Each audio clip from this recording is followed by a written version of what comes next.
अम्बेडकर के नाम का एक एक अक्षर उनकी व्यक्तित्व का परिचय है। जो उनका पहला अक्षर है वो है आ, और कहते हैं वो अर्थशास्त्री थे मूलतः, क्योंकि उन्होंने जो पीएचडी की थीसिस भी की थी वो वैल्यू ऑफ रूटी इस विषय पर थी। तो वो एक अर्थशास्त्र का ऐसा जबरदस्त चिंतन है जिन लोगों को, जैसे चाणक्य का राजनीतिक स्वरूप, लेकिन उनको जो अर्थशास्त्र का उनका जो योगदान है उसी तरह से मैं समझता हूँ वो हमारे आज के इस युग के जबरदस्त दार्शनिक तो थे ही, लेकिन वो अर्थशास्त्री बड़े, जिनका जो छोटा वो कहता है अविकसित से विकसित बनाने का जो इस समाज को और पूरे राष्ट्र को उनका संकल्प था, जिसके कहते हैं ना उनके सपनों का भारत, तो उनके सपनों का भारत था अविकसित से विकसित तक की यात्रा करने का भारत। दूसरा अक्षर है उनका माँ, वो कहता है मनीषा का सदुपयोग,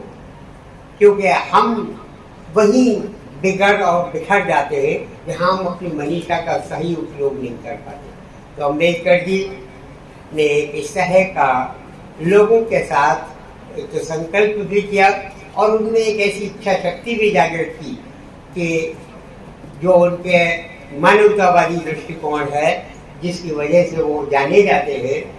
बहुत युग तक इस बात को जाना जाएगा कि उन्होंने समता, बंधुत्व, स्वतंत्रता, इन जीवन मूल्यों के साथ एक बहुत बड़ी बात जो उन्होंने हमारे समाज के पिछड़े वर्ग को आगे आने का आह्वान किया, उन्होंने कहा शिक्षा प्राप्त करो और संगठित हो जाओ और संघर्ष करो। मैं समझता हूँ किसी भी समाज के लिए अविकसित से विकसित होने के लिए ये एक मंत्र है कि हम शिक्षा प्राप्त करें और साथ ही साथ संगठन के लिए कहा जाता है कि आगे चलना बहुत सरल है और सरल है पीछे चलना, और संग संग चलना बहुत कठिन है। तो संग संग चलने का जो एक भाव उन्होंने दिया वो अम्बेडकर जी की एक अच्छी सी देन है।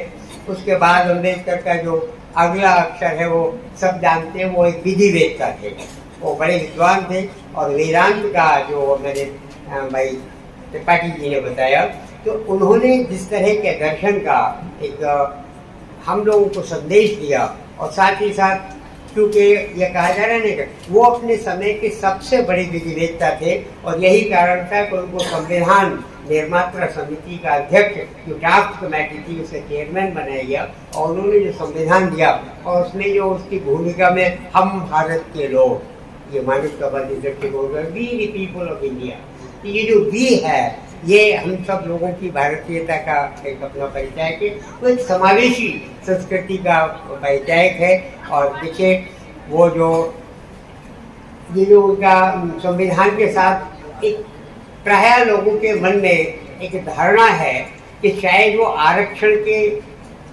बीज इस भारतीय समाज में उन्होंने दिए, और संविधान में ही उसकी व्यवस्था करके उन्होंने को सही कहा कि ताकि जो हमारा पिछड़ा समाज है वो आगे तक आ सके।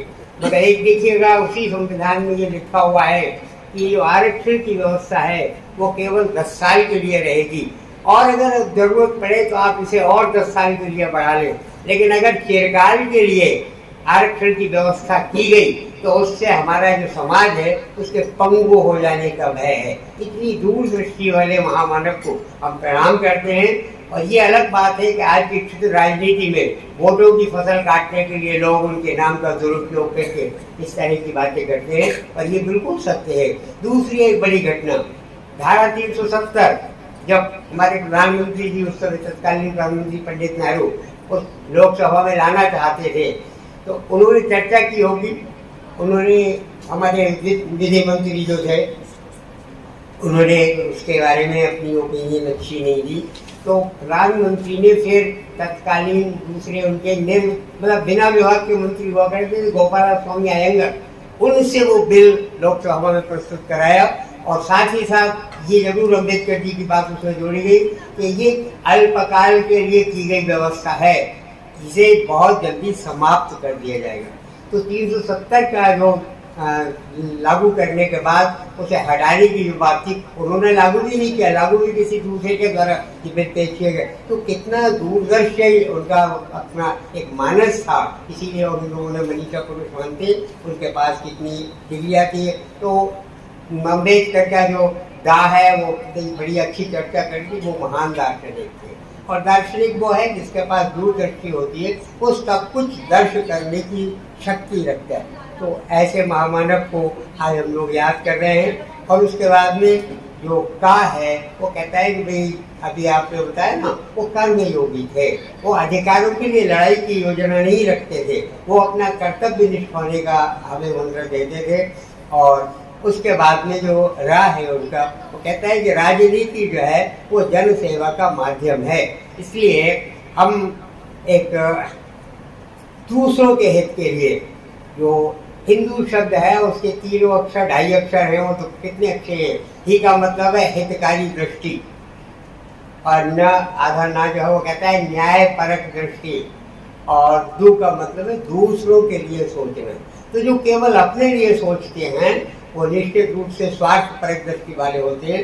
और इसीलिए कहा जाता है जो केवल अपने लिए सोचते हैं, अपने लिए जीते हैं, उनका मरण होता है, लेकिन जो दूसरों के बारे में सोचते हैं उनका स्मरण होता है। तो ऐसे स्मरणीय महामानव जो आ गए हैं, अम्बेडकर साहब के जीवन से हम लोग ये प्रेरणा ले सकते हैं कि हम लोग समता और बंधुत्व को अपने गांठ बांधे मंत्र के रूप में, और ये सारा समाज संगठित होकर अब अविकसित से विकसित होने की यात्रा पूरा करें। और राज्यपाल धैर्य जी का बहुत धन्यवाद करूँगा कि उन्होंने बहुत अच्छी बात कही है कि हम डॉक्टर साहब को खाली एक संविधान निर्माता के तौर पे देखते हैं। और दार्शनिक रूप से त्रिपाठी जी ने बहुत सुंदर सुंदर बातें बताई। ऐसी बातें सामान्यतः आपको बड़े गंभीर प्रेजेंटेशंस में और लेक्चर्स में भी सुनने को नहीं मिलेगी, जैसा सार उन्होंने बताया। डॉक्टर साहब हर विधा के में अपनी रुचि रखते थे।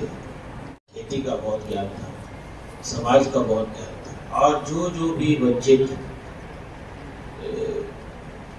उपेक्षित वस्तुएं थी या लोग थे, उन सब के बारे में उन्होंने सोचा, क्योंकि वो वापस ही इस नाम के आए थे कि वो अपने देश की कमजोर वर्गों को, कमजोर चीजों को सक्षम करेंगे, मजबूत करेंगे।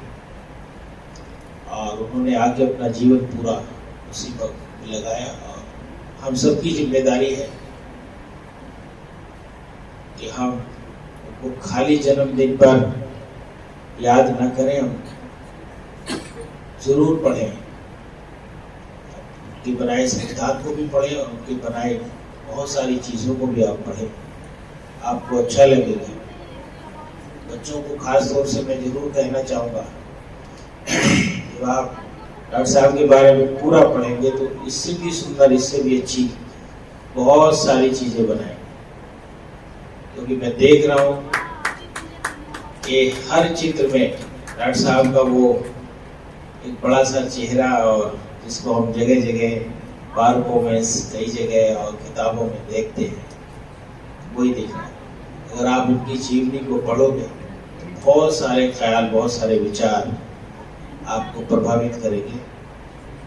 हमारे देश को जिन बहुत सारी चीज़ों पे गर्व है, उनमें सर्वाधिक महत्वपूर्ण डॉक्टर भीमराव अम्बेडकर जी हैं, जिन पे हम सबको गर्व है।